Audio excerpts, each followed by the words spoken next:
All right, ladies and gentlemen, welcome to MCJ Report number 172. I hope that everybody had a lovely weekend and I hope you got up to something fun and hopefully you are enjoying a decent dinner on this Monday night.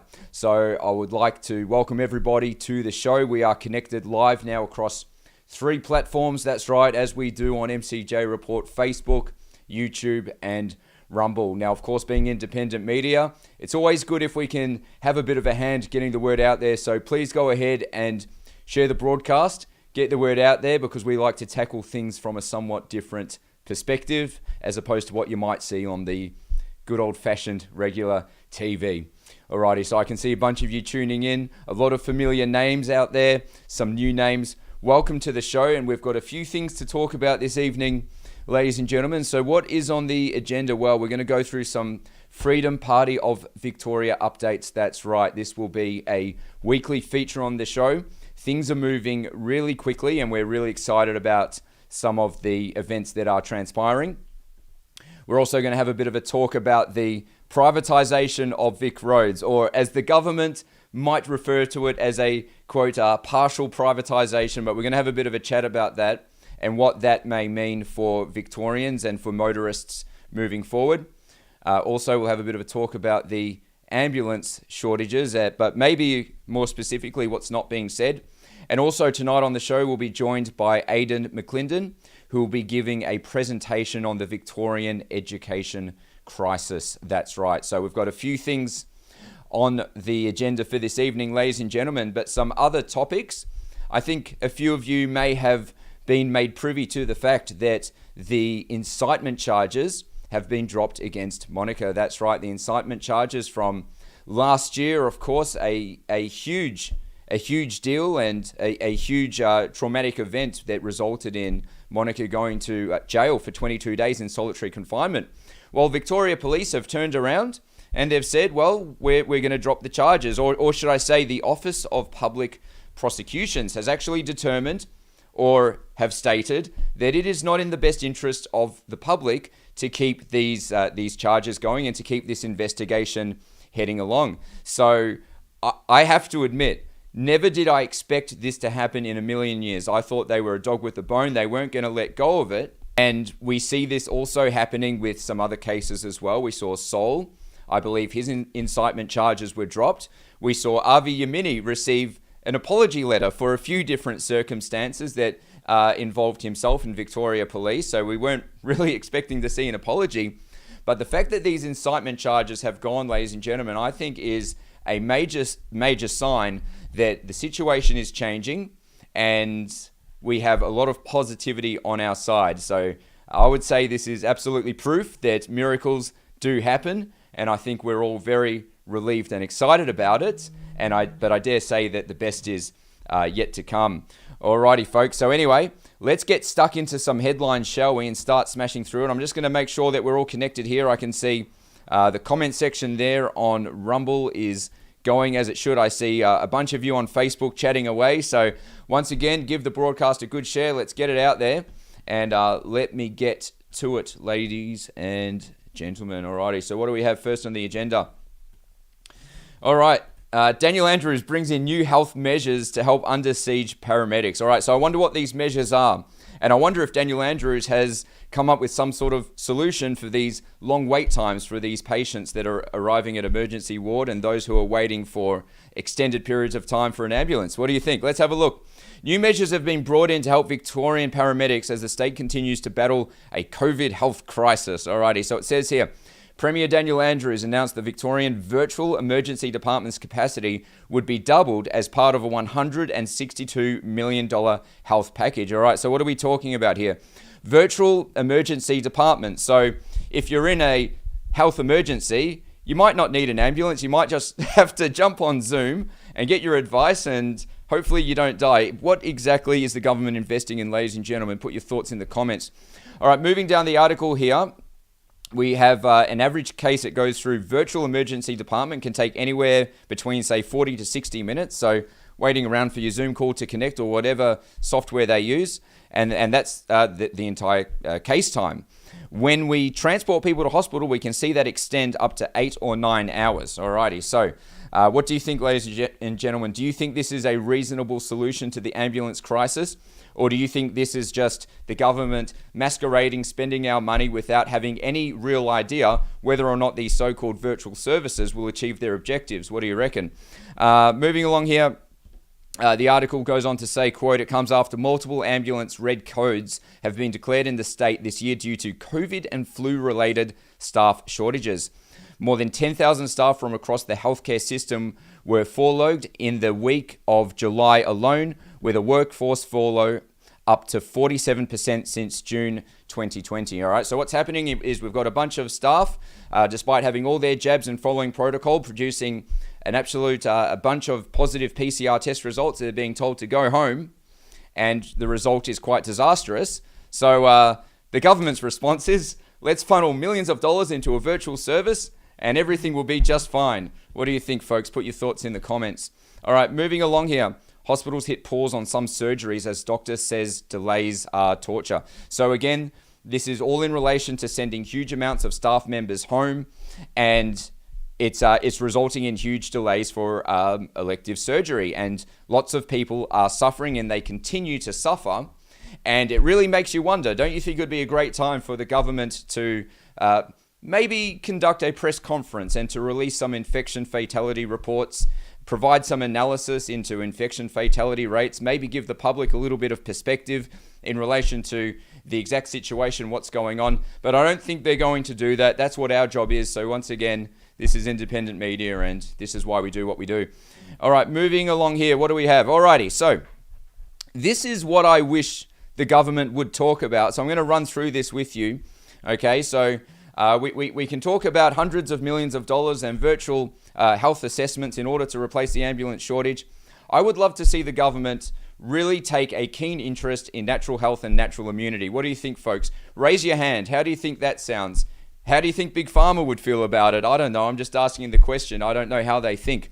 Anyway, you might want to grab out a pen and some paper because I'm going to run through a couple of bits and pieces which could potentially help you to strengthen your immune system, especially throughout the winter. I think it's always good when we can refer to natural methods in order to make ourselves more resistant to different bugs and colds and things like that. So I didn't just pull some article out of the sky here. This is coming from Harvard University, the School of Public Health, on nutrition and immunity. Alrighty, now a lot of you will know this already, but I think it's always good to remember it. And I myself, I have to admit, sometimes you're on a roll with eating all the good stuff, having a balanced diet, and then you just kind of fall off the train, but you got to just get back on. Alrighty, so I'm just going to shoot through this in dot point form, just so to provide a bit of perspective.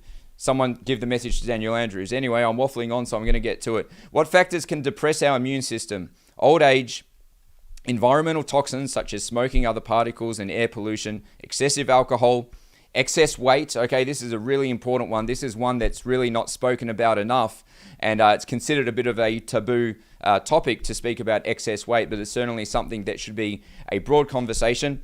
Poor diet. Okay, poor diet makes you're of course susceptible to all sorts of different problems. Chronic disease, chronic mental stress. Okay, so an undeniable link between the mental and the physical. Lack of sleep and rest. That's right. So some factors there to most definitely consider. Some solutions, as stated here from the Harvard University School of Public Health. Probiotic foods, which you can go and research in your own time. Prebiotic foods as well, so things like garlic, onions, leeks, asparagus, things like that. Vitamins and supplements are strongly recommended as per this article. We got zinc, selenium, iron, copper, folic acid, and vitamins A, B6, C, D, and E. And if you have any other suggestions outside of what I'm referencing from this article, then please go ahead and put your thoughts in the comments. All right, some herbals as well. So raise your hand if you're a fan of herbals, echinacea, garlic, and tea, catechins. Now, I'm not sure if I said that correctly, so you'll have to excuse me if I didn't. So in summary, guys, this is something I think to internalize.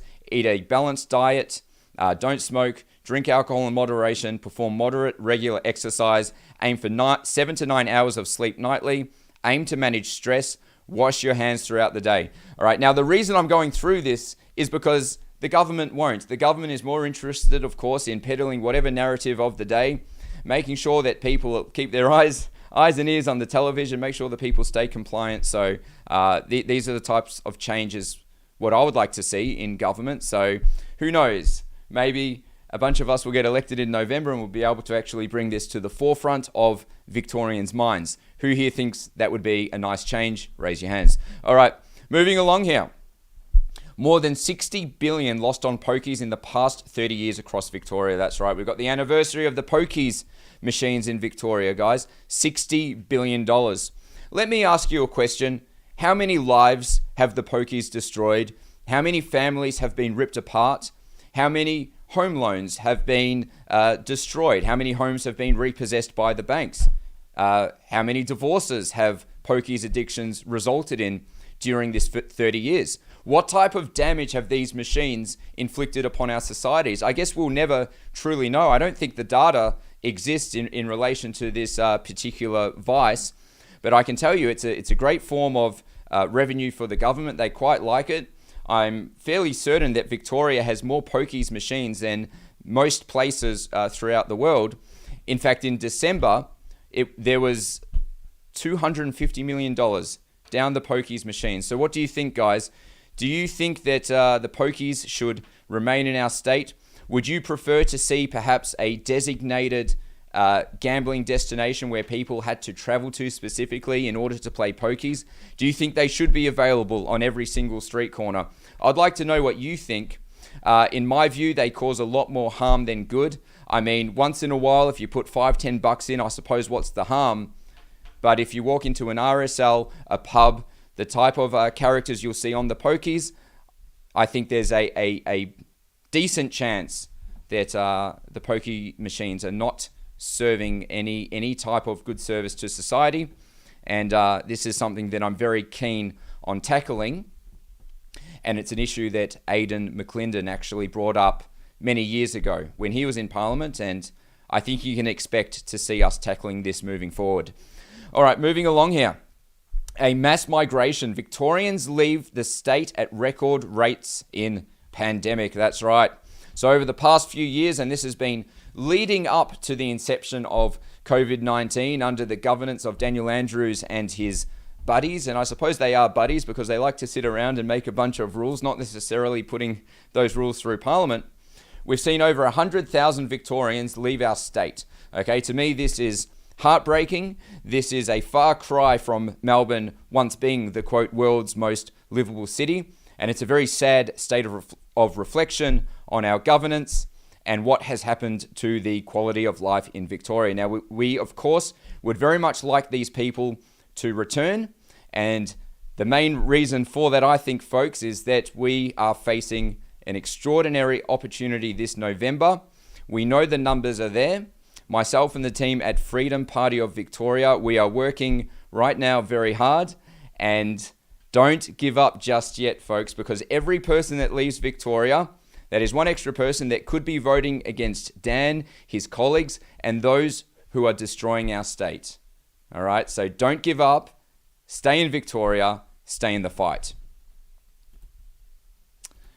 Alrighty, moving along here.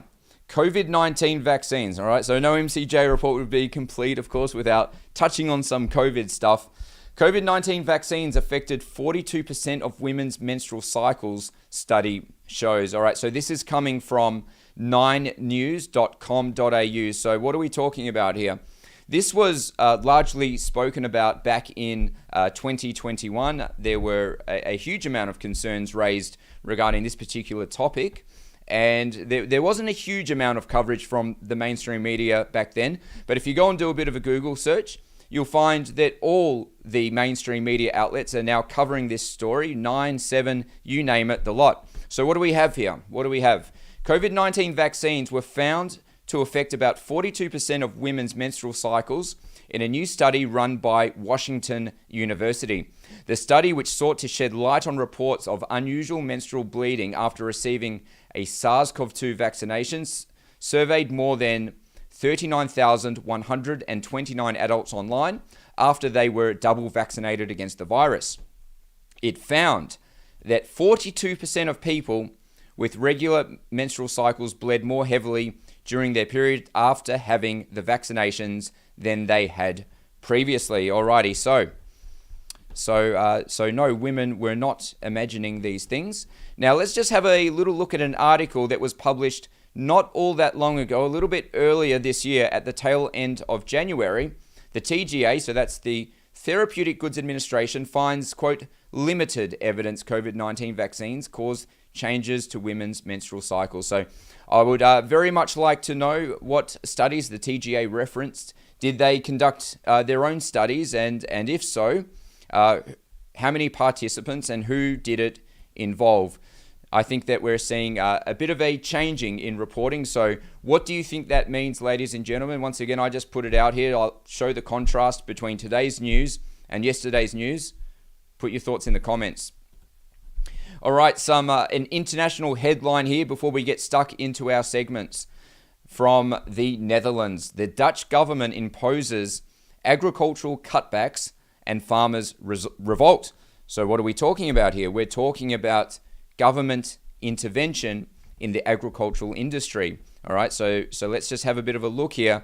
Via a first in the world regulatory push, the tiny country that feeds the world, as in reference to the Netherlands, is facing monumental alteration of its agricultural industry.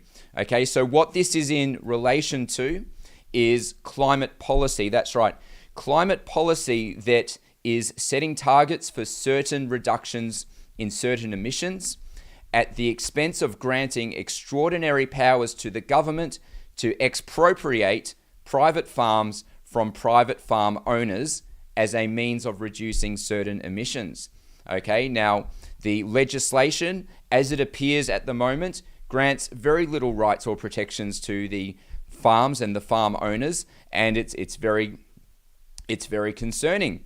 Usually in a country whereby the government has the capability to expropriate whatever private land or property they feel like at any given moment at time, you're generally looking at not a democracy. You're generally looking at a communist country. That's how it works. So what do you think about this policy, folks? Do you think we'll see something like this here in Australia? Do you think it's already here? Put your thoughts in the comments, but I have to say this is very concerning, and most definitely what we are observing are global trends. Global trends in terms of, quote, pandemic response, and also in relation to reducing emissions under harmonized policy, generally not set or cooked up by our own lawmakers, but exported from multilateral institutions such as the World Economic Forum and the United Nations. So I just wanted to put that on the radar to make you aware of what is going on. Alrighty, so that takes us through the headlines. Let's just make sure that you're all connected. I can see Facebook, there's a bunch of you on there right now, so glad that you're all here joining us. We've got Rumble, I can see many of you there as well. Go ahead and give the broadcast a share. We're going to get to our feature stories of the evening, folks, so let me just get started with that right now. Alrighty, but before I do, and I nearly forgot, and I can't believe I nearly forgot. Freedom Party of Victoria, that's us. Protecting Victorian jobs, homes, and families. That's right, protecting from who exactly? Who do you think? Alright guys, so the good news is that things are coming across really smoothly. That's right. Myself, the team, we're working, we are putting in the hours, and we are moving closer and closer to ensure the best outcome in November. If you'd like to get involved with this mission to restore dignity to Victoria, this mission to push the government back, to get the government out of our lives and to stop those in power breathing down our necks, then I encourage you to join us. Just head on over to freedomparty.net.au. You can become a member today. Very soon, we are calling for candidates. So if becoming a member is not enough and you feel like you'd like to roll up your sleeves, get your hands dirty, and get out in the field, then we want to hear from you. Everything is in our court, ladies and gentlemen. We have a tremendous opportunity on our hands. And I say that anybody who loves this state, who cares about the future of our children and their children, has a civic duty to get involved and to contribute towards the solution. So once again, we want you on our team. That is freedomparty.net.au. All right, so who here heard about this? I'm sure that all of you know by now that VicRoads is now, quote, partially private. All right, so what's next? Now, first of all, what do we mean by partially private? Has VicRoads been partially privatized, or has it been completely privatized? Well, I'm going to speak a little bit about this, and you can make up your own determination. According to the government, they say, no, we haven't privatized VicRoads. We've just raised investments so we can invest in Victoria's future and combat the out-of-control debt, which, by the way, is predicted to exceed over $160 billion by the end of the year, right? More than Queensland, New South Wales, and Tasmania combined. No big deal. No big deal. Daniel Andrews, who now thinks that he's creating a new fund called a Victorian Futures Fund for the purpose of making smart investments, right? And he's going to use the money raised from VicRoads to make those smart investments. I suppose similar to the selling off of the Port of Melbourne and raising, $10 billion to invest in infrastructure. Did we experience any type of economic gain from any of Dan's infrastructure projects? I'm just asking a friend right now, actually asking the audience. But anyway, let's have a look at some of the facts here, shall we, ladies and gentlemen, regarding VicRoads. So what do we have here? All right, so it's a 40-year lease, okay, that has been undertaken by three private corporations, which are, of course, seeking to make a profit, all right? So they're not investing $7.9 billion out of the goodness of their heart or because they love Victoria. They are seeking to make a profit, and who do you think pays for that profit? Us. $7.9 billion. So the government to allocate funds to the Victorian Future Fund, okay, this fund that I just referenced, which is supposedly the Daniel Andrews government grand idea to make smart investments, right? Because we all know that Daniel Andrews has had a regular job in the past and used to run a successful business, right? No, he hasn't. He's been a glorified office boy his whole life. Now, here's something pretty interesting here. The government has stated that they will retain control over fees, pricing, and regulation. All right, so they say, well, you don't have to worry because there has been some concerns that should VicRoads be, quote, partially privatised, that maybe we'll see our rego go up through the roof because all of a sudden there's a new bunch of executives and a bunch of shareholders that need to be pleased. But the government said, no, don't worry, we're going to control the prices.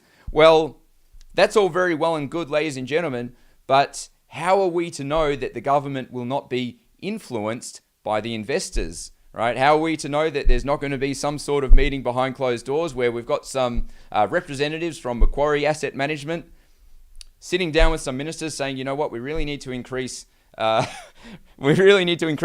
because our shareholders are starting to get a little bit angry and, you know, they come first. So the government could then say, well, we're going to increase the prices, but it wasn't the investors, it was us because that's in our control. So these are the types of things that we really need to look out for. There's a few small benefits I can see to motorists as a sort of advantage to this takeover, but they could be short-lived. I believe new motorists will receive their license for free, and those who do not accumulate demerit points may get discounts off their rego. But for all we know, it could just be a simple matter of, for example, when a pizza shop opens up and for the first month you've got $5 large pizzas, and then afterwards that's when the real fees come into effect. So I think there's a few problems presented here in relation to this acquisition, or whatever you want to call it. So I'm going to read through them and you can tell me what your thoughts are. VicRoads. So problem number one, VicRoads was built and funded by the public, not the government.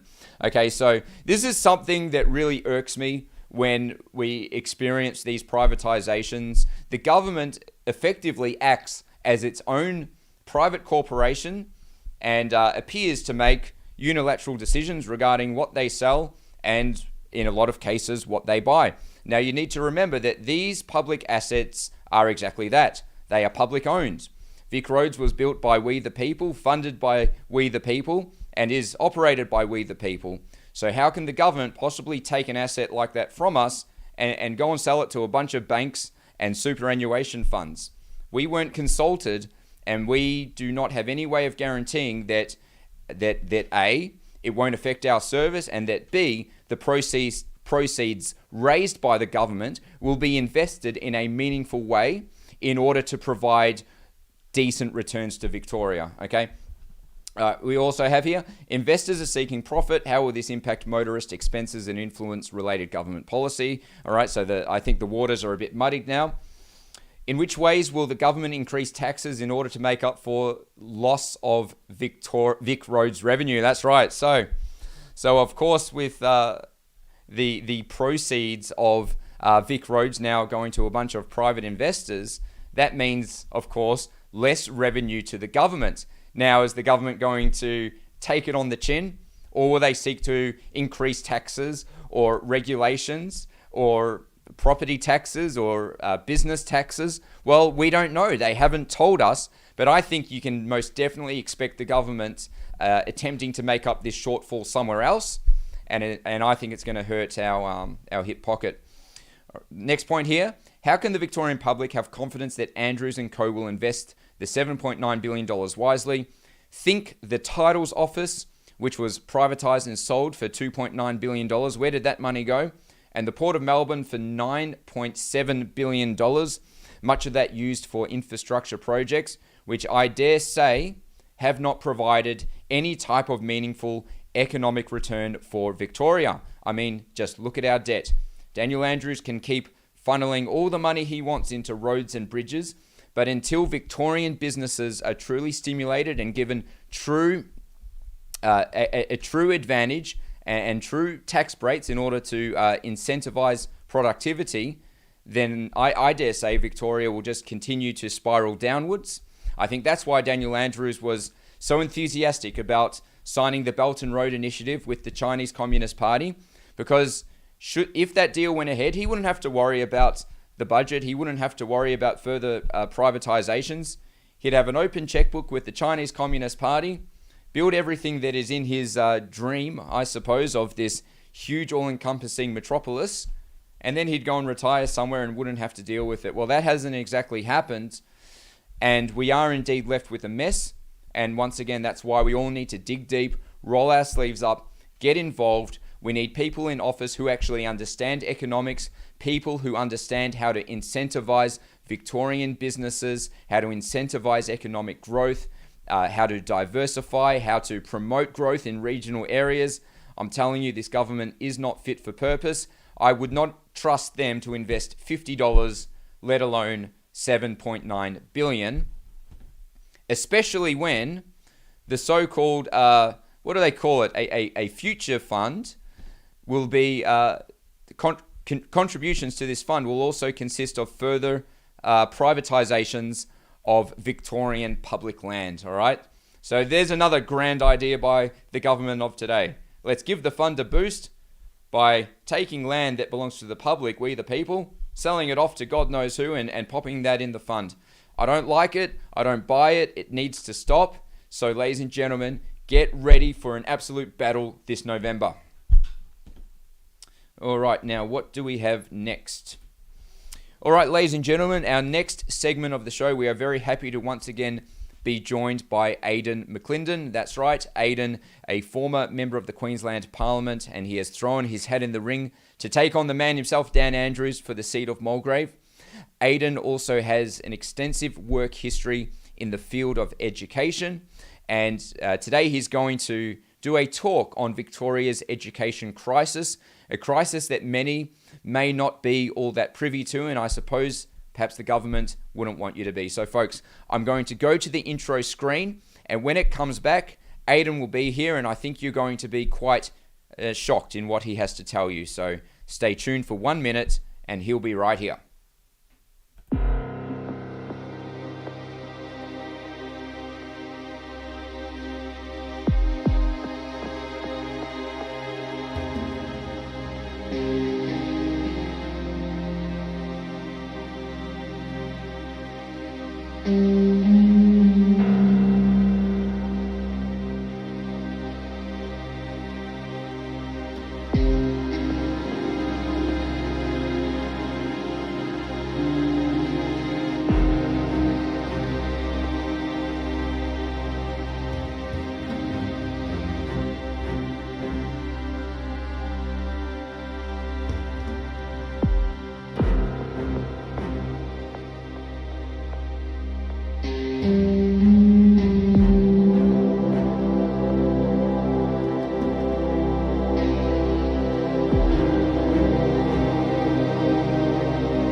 Well, good evening everybody, and is it any surprise that Victoria's education system is in crisis? It was in crisis pre-COVID, during COVID, and continues to be in crisis, and any of the parents watching out there will acutely aware of this. The teachers should certainly be understanding this, and of course the students know exactly what's going on. You can only keep these things on the lid for so long before they blow, and that is exactly what is happening. And I, as a teacher, as a wellbeing leader, and a wellbeing education officer, have seen this firsthand throughout when the lockdowns, which was the government overreach that we saw.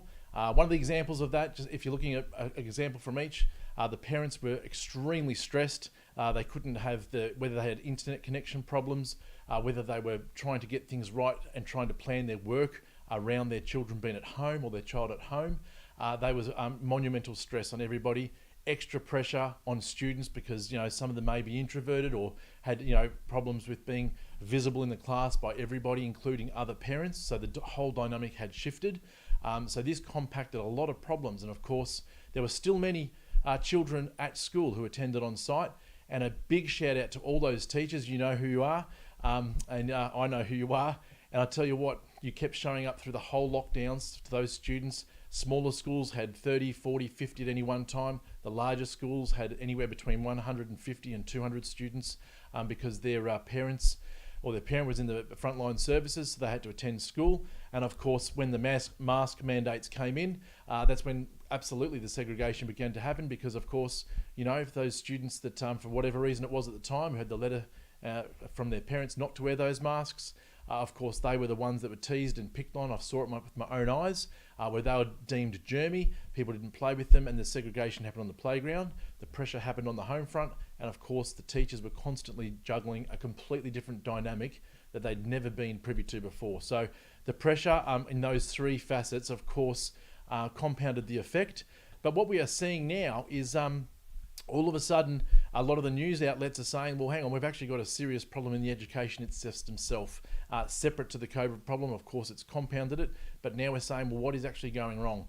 Well, what is going wrong, ladies and gentlemen, is that teachers are being overworked. They are suffering burnout, and they certainly don't deserve what is happening in the education system at the moment.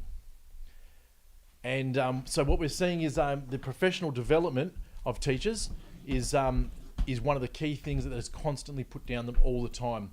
And what we see here is one of the latest articles that we've seen, and now Susie O'Brien and Olivia Jenkins have they've put this article together to say that 1 in 5 Victorian teachers are leaving the classroom within 5 years of graduating.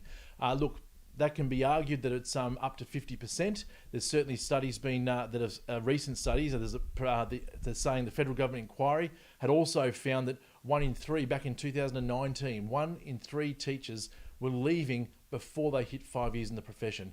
They've spent 4 years doing a university degree, in some even longer than that, because they've either tagged a 2-year diploma of education on top. They don't even make that time, 4 to 5 years, and they're out. And it's a profession that I think is completely given very little credit for. And I think the teachers will understand this, and they'll be nodding their heads, those that have watched it or are about to watch it, because they are actually doing so much more than teaching. In fact, I would go so far as to argue that teaching is now one of the lowest listed on their priorities because of the extra pressures and the layers of bureaucracy that are forced upon them from bureaucrats who have no idea of what's going on in the front line. Basically, teachers have to be administrative officers. They have to differentiate. If you've got a classroom of 25 to 30 children, I mean, the amount of differentiation, you've got someone climbing up the walls, someone over here, someone doesn't understand what's going on, someone who's advanced. I mean, it's constant. Okay, depending on where their strengths and weaknesses are, that in itself is a job itself. Then they've got to write the lesson plans. Often they'll do it the night before in time to prepare for the day ahead. And during the holidays, it's no secret that teachers spend a lot of their time during the holidays as well, preparing those lessons and making sure they're prepared for a smooth term.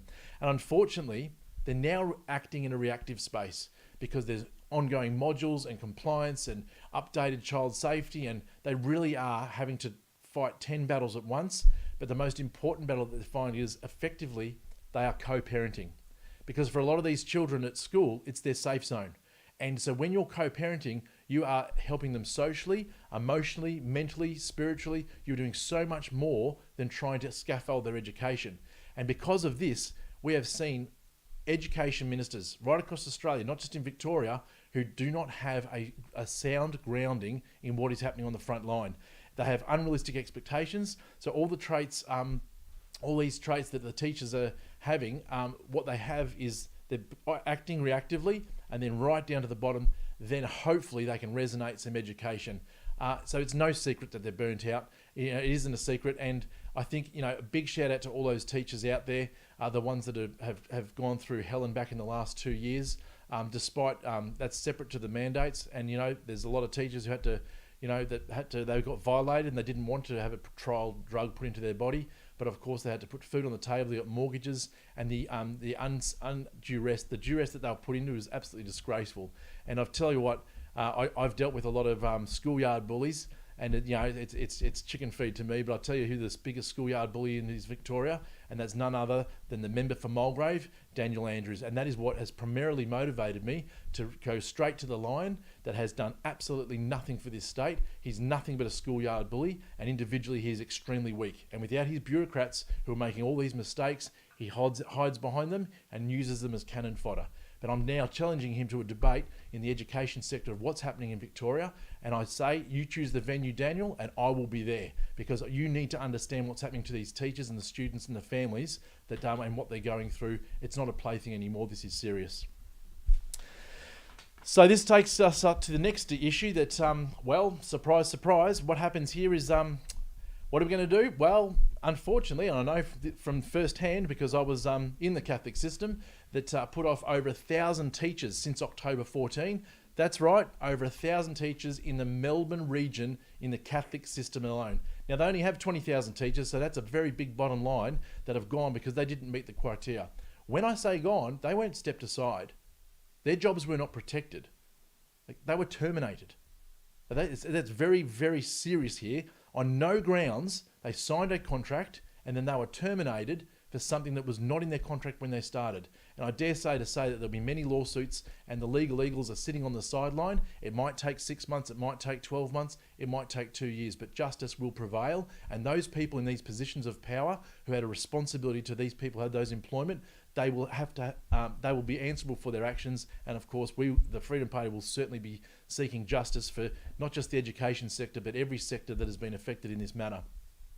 This should come as no surprise then that in the regions they didn't have enough teachers. Well, surprise, surprise. If the Catholic system was willing to put 1,000 to the side, to the scrap heap, despite how many years of service they did, and it wasn't just teachers, mind you. I knew this lady, 22 years in the front office, who had seen children who'd gone through and their children's children. Okay, no longer. Sorry, pack your bags. We don't want to know you. And I can attest to that fact because everything is still on my office desk since October 14. Nobody has contacted me. My personal belongings are there. This isn't a woe me. This is what's happened to me. So can you imagine, as an education officer who oversaw 80 schools in the southern region of Melbourne, between Richmond and Portsea, if that's what they're willing to do to me right under their nose, I can only imagine the hurt and pain that they've put through these teachers who would have had no ground to stand on and no one to help support them, which is why I'm a voice for you now, because I didn't sign the secret contract that I was given to say that you sign this, we'll pay you long service leave and we don't want you to raise this. So what they do now is, yes, we're going to have $700, in fact $703 to be precise, if you live in metro region of Melbourne and you travel to regional, then what they'll do is the going rate is anywhere up to $399 a day. And if you say drive 30 minutes from somewhere in metro region, you cross the border and you go out to say Wonthaggi or Leongatha or one of these regional towns, then they'll throw another $304 at you as a bonus. Now the minimum is 10 days requirement, so you can make about $7,000 in 2 weeks now to fill the gaps. Why are they doing this? Because they're merging classes. There are schools who have school closures. Teachers they're setting work, they aren't teaching because they simply cannot keep up with the pressures. Now this is very serious because what they've done is they've stepped people aside on one hand and then they're desperately trying to call them back. Why? Because an incompetent government who had no idea what was happening on the front line, they've overreached in all our freedoms, and that's exactly why now the teachers, the parents and the students are suffering. Okay, and this is what we need to bring to light. And of course, this sort of money, when you're throwing $700 a day to these teachers, and hey, why wouldn't you do it? And I don't blame them for doing it, because they need to fill the gaps and they need to make up for lost time, because this government took food off their table. They've put their mortgages in, not only have they put their mortgages in jeopardy, but they've also put the strains on people's relationships, which is the most important thing of all. Because without strong relationships and a happy, safe home, then everything starts crumbling. And this government is directly responsible for that, and we will hold them responsible for that on November 26th. So Daniel, if I'm sure you've got hundreds of PR people out there, so if you're listening to me now, mate, you choose the venue, and I'm happy to talk about any subject, beginning with education, because that has affected so many families. It's not funny. So if you do have the guts and you don't want a set press conference that you've orchestrated with set questions and then you close off, how about we let's start talking real, hey? I'm happy to take you to some of the schools that I'm in, and I'm happy to show you what's happened. Okay, now we're prepared for you to listen, and some people out there might forgive you, but they certainly won't forget. And so what we're seeing now then, there's a big question about the quality of teaching. Now, the quality of teaching, as we've seen, is somewhat compromised for various reasons.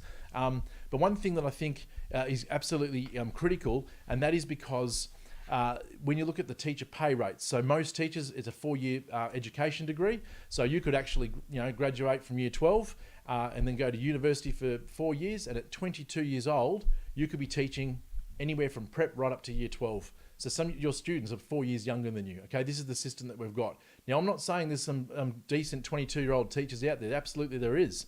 In fact, there's some really good ones, and they've got that strength and motivation before they get burnt out in 3 or 4 years and then realise that they're being used as cannon fodder by the government because they're treating it like a corporate business. And unfortunately, they're turning the education system, which is the most critical building block in any successful society, and they're treating it like a sausage machine. And I think what we need to do now is actually start looking at the pay rates of these. There's 11 different pay rates in the education system, as you can see. And what happens here is, let's just say an accountant might be on $110,000 and says, you know what, actually with all my wisdom and experience, I think it might be worth going into the education sector. Well, for a start, they now have to do a 2-year diploma of education. It used to be 1. Sometimes that changes on the supply and demand. So they've got to either add that to their life or put their life on hold for 2 years to do that effectively, because there are 5-week placements as part of that course. And then after that, what happens? Out of the 11 pay scales, that person with a wealth of life experience goes to pay scale 1. They don't go to pay scale 5 or 6 or 7 or 10, maybe 11, depending on what they're... And that is a huge injustice. So there is no incentive for people who have lived, who have had a variety of experiences, who have moulded their lives, who have families, who then want to pass on everything that they have learned to children, to the next generation. And that's where you're going to get quality education. Unfortunately, there is no incentive for people to have a career change in the education sector, even though it is one of the most esteemed professions that we need to part with this education, which of course that's exactly why the government is hijacking this area, because that's exactly where it gets its ideology, so they can infiltrate and change and rewire how these poor kids think. And it's so sad to see. I've seen it firsthand, day in, day out. And you can see that the government agendas, the extreme dangerous left-wing ideologies that were hatched in universities in the 70s and 80s and 90s are now coming back to roost. And it's going to take people, brave people, uncompromising and courageous, mind you, to actually stand up and speak the truth, because I can tell you now firsthand the kids know something's wrong. They're starting to ask questions because they've been sold a lie for so many years, and at some point you can only keep hungry people long for so long. And I think what we need to do is actually restructure the education system. And of course, Morgan and I will certainly be talking to the Australian Education Union, especially the Victorian branch, because these are incentives that they need to do. Now, yes, they were missing in action when the teachers needed the most through the mandates, which now we've seen the rise of Red Union. Fantastic union out there. If you've been left high and dry by the existing unions out there, I will say there are some good unions, but if they did not support you in the hour when you needed the most, don't waste your money, okay? Take your $40, $50 a month, go and buy 2 or 3 nice bottles of wine, have a couple of romantic nights out and enjoy it, knowing that your money is, you know exactly where your money is going. You're not feathering the nest of someone who does not have your interest at heart, despite the glossy ads and internet messages that they put out there. So have a good, hard think about it, that when you needed the most, if that union wasn't there, ditch them. We will be talking to the Australian Education Union. We will make sure that these incentives to instill quality education hopefully one day come to fruition. And I'm sure that if we can get this right, then I'm sure we can start instilling good quality education to these to the children, and that'll be infinitely going to help a country, and to make sure that we've got people who can critically think for themselves and not being told by the doctrine and the dogma that's fed them by the government, and that's how they are, because governments don't like people with a high belief system. So what I think we need to do now is actually create a space where people can flourish, where we can have freedom of thought, freedom of speech, and freedom of movements, because that's exactly what's under attack. And education as a platform for the Freedom Party will be front and centre of one of the many issues in this election, and I'm excited. We are talking to many members in these unions who are coming across to help us. They're telling what's going on the inside, so we will certainly get a delegation to many of these unions to ensure that that they need to, especially in election time, start to committing to some serious rejuvenation in the education sector. I feel for all those teachers that are burnt out. Stick in there if you're still there, because things will change. They can change. We must remain hopeful. Good night, and we'll see you next week.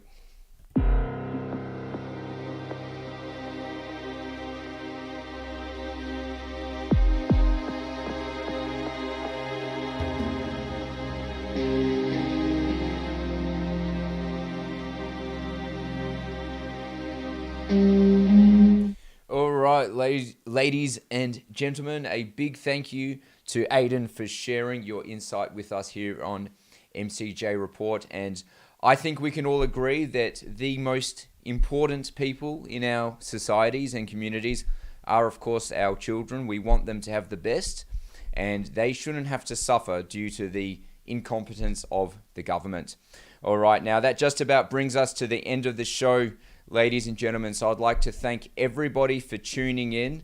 Stay strong. We have a tremendous battle ahead of us, and I want each and every one of you to join us, because I can tell you that victory is within arm's reach. And don't forget that victory is the Latin word. Sorry, Victoria is the Latin word for victory. I nearly got there, but we got there in the end. All right, folks. So once again, MCJ Report is now Monday nights, 8 p.m. without fail, consistently on Mondays. So you can expect to tune in. And until then, I'll see you next time on MCJ Report.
Mm-hmm.